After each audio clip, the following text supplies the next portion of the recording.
My husband and I have been married for 39 years and we have always lived happily ever after. We shared many joys and challenges and had a very strong bond. Then, he was diagnosed with a rare form of cancer that changed our lives dramatically. We didn't give up and worked hard to try various treatments in hopes of beating the disease. We sought the advice of doctors and even considered removing one of his lungs. But the doctor was adamantly against it. The risk of such an operation was too high for someone who was already 68 years old. We felt very helpless in the face of the harsh reality, but we continued to love each other until he left this world. Our love became our motivation to overcome the difficulties. Each remaining day became so precious. The day he passed away is a day I will never forget. My husband was lying in bed. His eyes revealed a calmness. He whispered to me that he was going home and that he would see me again later. I held his hand and felt his palms grow weak. At that moment, I knew he was saying goodbye to me. His words were very hard for me, and I realized that he was about to leave this world. As his hand gradually loosened, my heart seemed to break with it. His breathing was getting weaker, and his face was gradually turning pale. I felt a sense of despair, unwilling to accept the fact that he was about to leave. That night, as I lay in bed, my heart was filled with sadness and anger. I cursed God. Why did you take my most beloved person away from me? Why did he keep us apart? My life suddenly became dark and meaningless. I didn't know how I was going to face the rest of my life. I tried to find strength and courage, but every time I thought of his departure, tears kept flowing. A month later, I was in deep grief. The loss of my husband made me unable to face the reality that I no longer ate on time or cared about my health. I used to be very exercise-oriented, but now I hardly do any outdoor activities anymore. All I wanted was to be with my husband, and my thoughts of him made me very depressed. I began to alienate my children and stopped interacting with them. Every object and corner of the house reminded me of him. My health condition gradually deteriorated, but I didn't realize that I had a health problem. Every day, I cursed God and blamed him for taking my husband away from me. After some time, I finally mustered the courage to visit my husband's grave. Though walking became a struggle, I decided to visit him because I missed him so much. As I walked there with a bouquet of flowers, I saw a man standing in front of the grave. As I approached, the person disappeared. I didn't pay much attention to it, maybe I was just hallucinating. I stood at my husband's grave and stared at the name on the headstone. I said to his grave, "Baby, I'm so sorry that this is the first time I've come to see you. I've missed you so much." I gently stroked the name on the headstone as if I could feel my husband's presence. I placed flowers on my husband's headstone. I sighed deeply. As I was getting ready to go home, I was surprised to see the man standing by the grave again. I was a little confused and then rubbed my eyes. The man's appearance was so familiar, but I couldn't identify him. Suddenly, I felt a sharp pain in my chest that hurt so much that I couldn't stand up. My breathing was rapid and difficult, and my vision began to blur. I felt my body become abnormally weak, as if I was bound by some invisible force. Everything happened so suddenly that I felt very frightened and helpless. Finally, I lost consciousness and fell into darkness. In this endless darkness, I felt a kind of peace. I no longer felt pain or fear. Perhaps this is what death feels like. After a while, I saw a bright light. It swept me in like a tornado. I was pulled by an invisible force, and no matter how hard I tried, I couldn't escape its attraction. I had no idea where it was taking me. Finally, I came to another place. It was filled with a love that could not be described in words. It was a feeling I had never experienced before. In this place, I felt forgiven and accepted without any burden. This feeling taught me the true meaning of life. In this world of love, I felt connected to everything. I suddenly heard a familiar voice that turned out to be my own. I heard myself cursing God over and over again, which surprised me.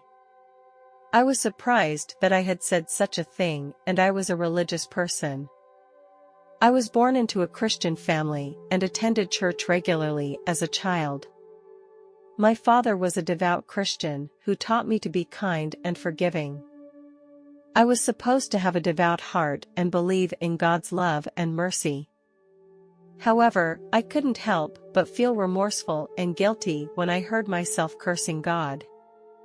I didn't understand why I had said such things. In addition to these voices, I heard what I had said to my husband during an argument, and I heard what I had said to my children. These words were amplified hundreds of times. These words were uttered when I was emotionally out of control, and it shocked and shamed me.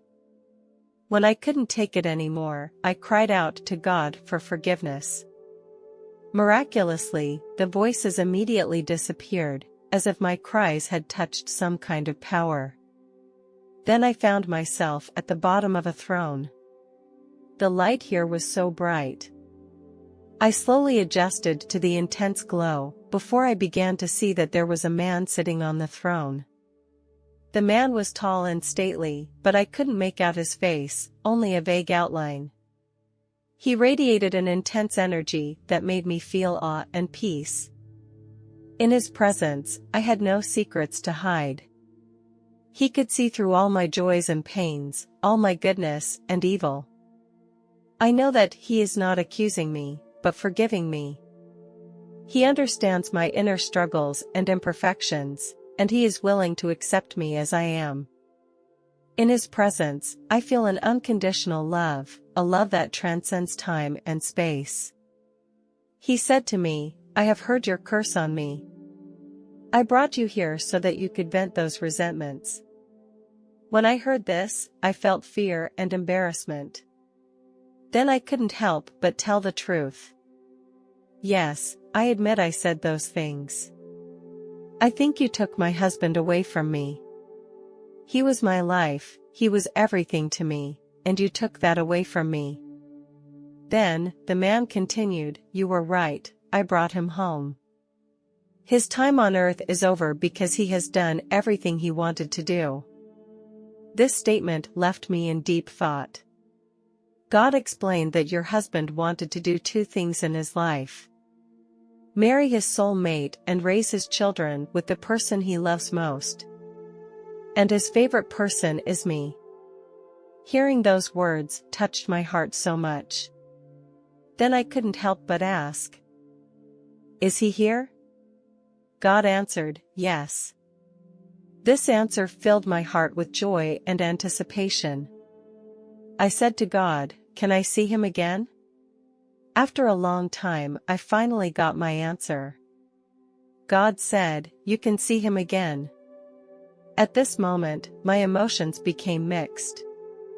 There was the anticipation and joy of seeing him again, and there was also the longing and sadness of his departure.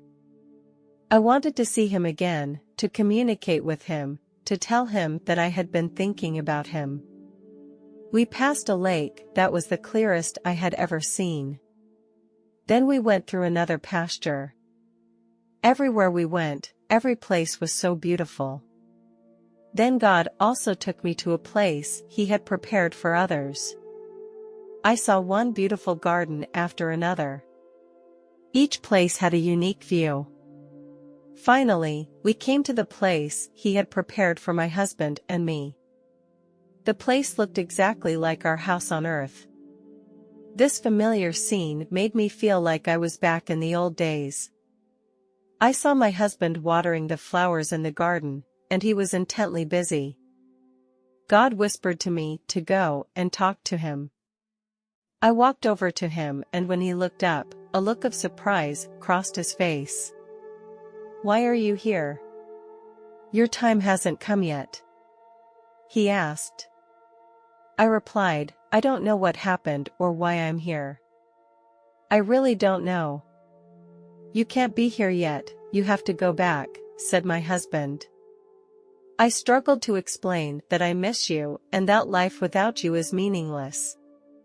"You have to go back for the sake of our children," my husband said, hugging me.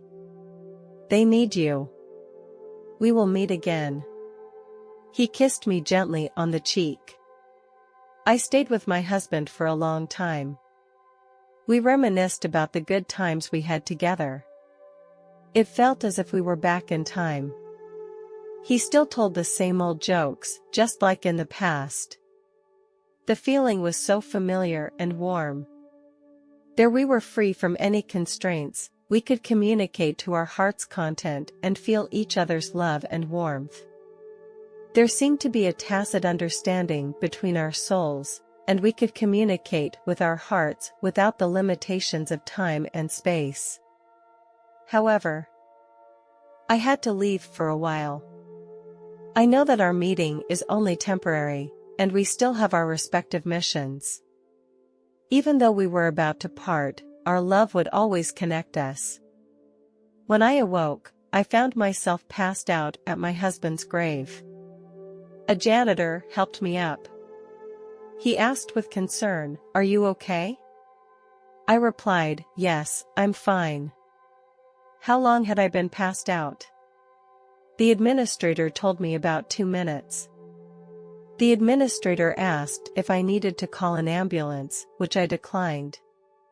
I said I could walk home by myself.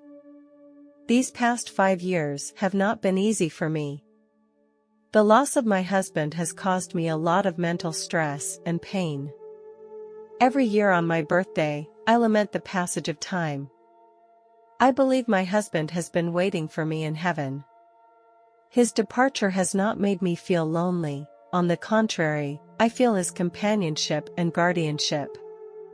I believe that in the near future, I will be reunited with him again and our souls will be reconnected. Although I miss my husband, I also realize that I need to cherish every moment of my life. I will continue to influence those around me with love and kindness. I look forward to the day when I will be reunited with my husband again. I am confident that at some point in the future, our souls will meet in heaven.